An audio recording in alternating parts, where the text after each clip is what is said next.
C'était la semaine des vacances de Pâques, ma semaine avec mes enfants. Depuis la séparation avec leur mère, je les ai la moitié des congés scolaires, comme bon nombre de pères à temps partiel. Sauf que moi, j'en souffre. J'ai toujours été proche de mes enfants et les voir si peu me pèse.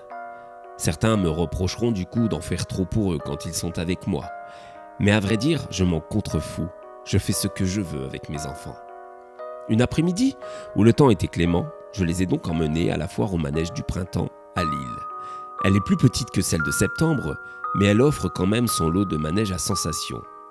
J'ai oublié de préciser que mon fils est âgé de 13 ans et ma fille de 15, et qu'ils aiment tous deux se faire peur.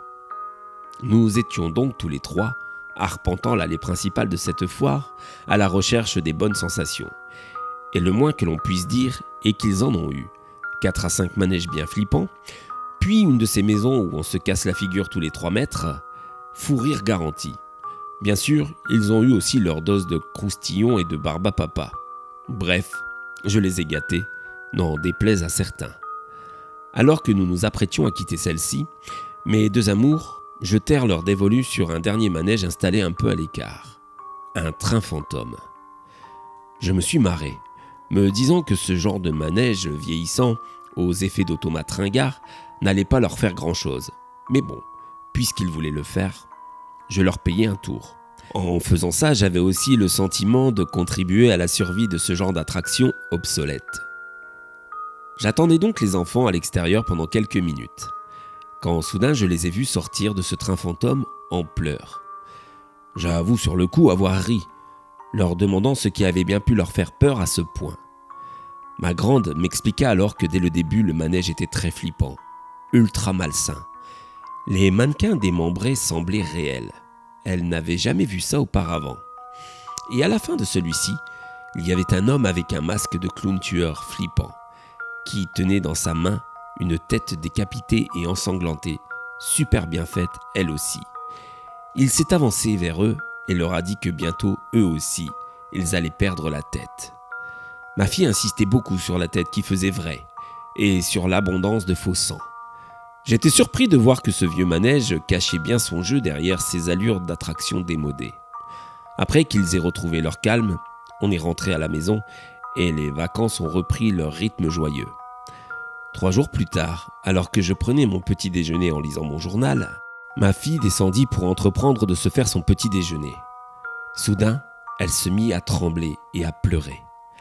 Elle était là, devant moi, pétrifiée par la peur. Je lui demandai alors pourquoi elle réagissait ainsi. Elle me montra alors le journal du doigt.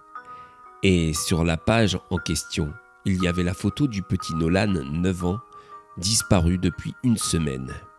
Ma fille m'a alors dit quelque chose qui me glaça le sang. Papa, dans le train fantôme, la tête, c'était lui.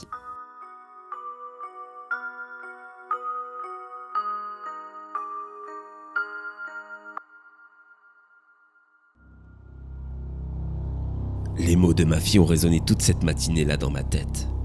Et si elle avait dit vrai? Il fallait absolument que j'en aie le cœur net. Je devais me rendre à nouveau dans cette fête foraine et que cette fois j'aille faire un tour dans ce train fantôme qui avait traumatisé mes enfants quelques jours auparavant. Mais avant ça, j'ai confié mes 2 amours à mes parents, en prétextant que ça faisait longtemps qu'ils ne les avaient pas eu à garder pour dormir. Je disposais ainsi de tout mon temps pour m'occuper de ce mystère. Après avoir déposé les enfants chez leurs grands-parents, je me suis donc mis en route, non sans appréhension pour cette foire au manège de printemps. Je me demandais surtout quelle serait ma réaction si je reconnaissais vraiment la tête du petit Nolan, l'enfant disparu. La prudence voudrait que j'attende de sortir de ce train fantôme pour appeler la police. Mais vais-je vraiment réussir à me taire, à être neutre devant une scène aussi horrible, aussi glauque? J'étais en train de me poser toutes ces questions quand, arrivé à l'endroit du train fantôme, je découvris que celui-ci avait disparu. J'étais complètement abasourdi.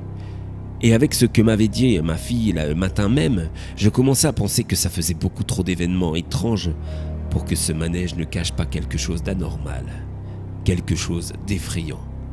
Je décidai d'aller m'adresser au manège qui se trouvait le plus près de celui-ci et je demandai s'il savait où et quand était parti son voisin éloigné. Sa réponse me stupéfia. Il me dit qu'il n'y avait jamais eu de train fantôme à côté de son attraction, tout en me dévisageant comme si j'étais un fou. Je n'ai pas insisté vu la mine patibulaire de l'homme en question, mais je n'ai pas pu m'empêcher de penser qu'il faisait semblant de rien, peut-être pour protéger son collègue. Il est vrai qu'entre forains il existe une solidarité bien particulière que l'on ne peut pas comprendre si on ne fait pas partie de leur grande famille. Je retournai donc à ma voiture avec ce sentiment que j'avais mis le doigt sur quelque chose de grave. Je décidai, une fois rentré à la maison, de répertorier toutes les éventuelles petites foires de quartier de la région avec la conviction que le manège avait bien déménagé ce matin et donc que forcément il ne pouvait pas être loin. Je passais donc toute mon après-midi et mon début de soirée à chercher ce maudit train fantôme dans les petites fêtes foraines des villages de la région. En vain. Le manège avait totalement disparu. Pour moi, plus de doute. Il voulait se cacher, fuir. Ce qui me confortait sur le fait que ce que ma fille avait vu était vraiment la tête décapitée du petit Nolan. Elle disait vrai. J'aurais pu appeler la police, mais m'aurait-il pris au sérieux, surtout sans preuve? J'étais plongé dans les réflexions lorsque soudain mon portable sonna, me sortant de ma réflexion. C'était ma fille. Je décrochai celui-ci, et ce qu'elle me dit me glaça à nouveau le sang. Papa, viens vite nous sauver. Le clown du manège d'hier est dans le jardin de papy. Il nous regarde.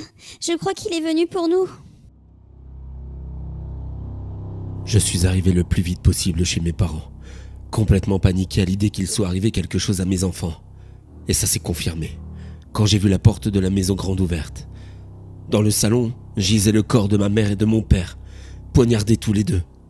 Je courais alors à l'étage 4 paniqué, et je fouillais toute la maison en vain.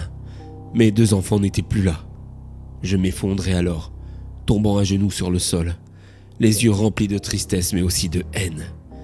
J'étais décidé à leur faire payer tout ça, à retrouver ce maudit train fantôme et à les brûler avec. C'est au moment où je m'apprêtais à appeler les flics que je remarquai un papier près du cadavre de mes parents. Si tu veux voir tes gosses, rends-toi à cette adresse. Je pris le papier et je me mis en route immédiatement. Il fallait que je sauve mes enfants et que je leur fasse payer. J'avais ce qu'il me fallait pour me défendre, un nerf de bœuf et un grand couteau. J'étais décidé à sauver mes enfants et à les tuer tous. Après avoir roulé une demi-heure, j'arrivais à l'adresse figurant sur le papier. C'était un parking d'une zone d'activité, perdu. Il faisait sombre et froid.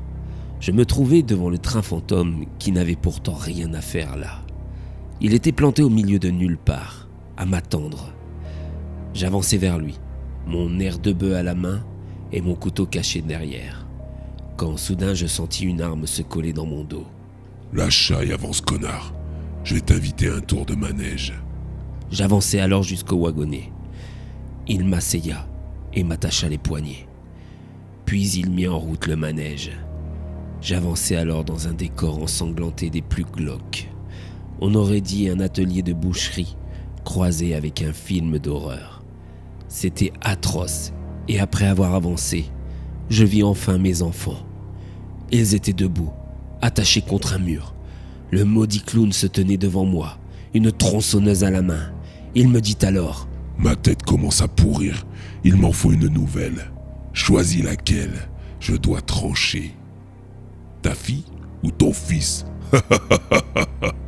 Ce taré me demandait lequel de mes enfants devait être décapité. Comment j'aurais pu répondre à ça?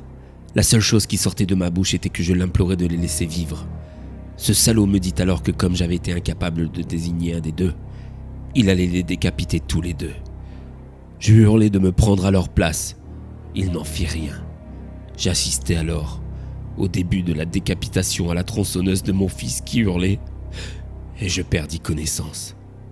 Quand j'ouvrais à nouveau les yeux, j'étais sous une fine couche de cire, allongé, exposé dans ce maudit train fantôme. Mes jambes étaient amputées, il ne restait que la moitié de mon corps, et j'étais moulé dans un mannequin de cire, protagoniste d'un décor de cette horrible attraction. C'est à ce moment-là que je me suis réveillé, en nage, marqué par ce terrible cauchemar. Je me levai, et essayer de me remettre de mes émotions. Je descendis pour prendre mon petit déjeuner. Ma fille vint me rejoindre pour prendre le sien. Je la regardais. J'étais heureux de savoir qu'elle était en vie, que tout ça n'avait été qu'un mauvais cauchemar, quelque chose de vraiment flippant. Une chose était sûre, plus jamais, non plus jamais, je n'emmènerai mes enfants dans un train fantôme. Elle me souria, puis soudain elle se figea. Elle était tétanisée, apeurée, et elle me montra une photo sur le journal, juste à côté de moi. Je regardai alors celui-ci, et je vis la photo du jeune Nolan, 9 ans, disparu depuis une semaine, et ma fille qui rajouta « Papa, dans le train fantôme, la tête, c'était lui. »